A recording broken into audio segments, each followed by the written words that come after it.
Hi hello. അപ്പോൾ ഇന്നെൻ്റെ അച്ഛമ്മേൻ്റെ birthday ആണ്. അപ്പോൾ നമ്മൾ ആദ്യം തന്നെ ഒരു കേക്ക് മേടിച്ചിട്ടുണ്ടായിരുന്നു. MRA എന്നാണ് നമ്മൾ കേക്ക് മേടിച്ചിട്ടുണ്ടായിരുന്നത്. പിന്നെ ഒരു പായസം, അതായത് പാലട മിക്സ് ആയിരുന്നു നമ്മൾ ഉണ്ടാക്കിയത്.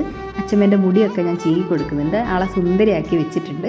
അപ്പോൾ ഒരു ഹായും ആൾക്ക് ഇങ്ങനെ പോസൊക്കെ ഇടാൻ വേണ്ടിയിട്ട് ഇഷ്ടമാണ്. അപ്പം ആ പോസൊക്കെയാണ് നമ്മൾ കാണുന്നത്. പിന്നെ ഒരു ചെരുപ്പ് ഞാൻ ഗിഫ്റ്റ് ചെയ്തിട്ടുണ്ടായിരുന്നു. ഇത് അച്ഛമ്മയുടെ മക്കളാണ്, അതായത് എൻ്റെ അച്ഛനും അപ്പാപ്പനും. അപ്പോൾ നെക്സ്റ്റ് നമ്മൾ നേരെ കേക്ക് കട്ടിങ്ങിലേക്കാണ് കടന്നത്. അപ്പോൾ എല്ലാവരും നല്ല ഹാപ്പി ബർത്ത്ഡേ കാര്യങ്ങളൊക്കെ പറഞ്ഞിട്ട് കേക്ക് കട്ട് ചെയ്തിട്ടുണ്ടായിരുന്നു. എല്ലാവർക്കും അത് ഷെയർ ചെയ്തു. അങ്ങനെയൊക്കെ കുറച്ച് പരിപാടികളാണ് നമ്മളിപ്പോൾ ഇവിടെ കാണുന്നത്. അടുത്ത വീഡിയോസിൽ നിങ്ങൾ കാണാൻ പോകുന്നത് നല്ല വൈബായിട്ടുള്ളൊരു അച്ഛമ്മേനെയാണ്. അപ്പോൾ നല്ല കൂളിംഗ് ഗ്ലാസ് ഒക്കെ ഇട്ട് വെച്ചിട്ട് അച്ഛമ്മ ഇരിക്കുന്നുണ്ടായിരുന്നു. നല്ല ഹാപ്പി ആയിരുന്നു ആൾ എന്തായാലും. അതേപോലെ നമ്മളെ പിന്നെ വക ഒരു ഡാൻസും കാര്യങ്ങളും DJ ഒക്കെ ഉണ്ടായിരുന്നു. നല്ല അടിപൊളിയായിട്ട് തന്നെ ആ ഒരു ഡേ നമ്മൾ എന്താ പറയുക ആഘോഷിച്ചു എന്നുള്ളതാണ്. അപ്പം ഇന്ന് ഇത്രയേ ഉള്ളൂ.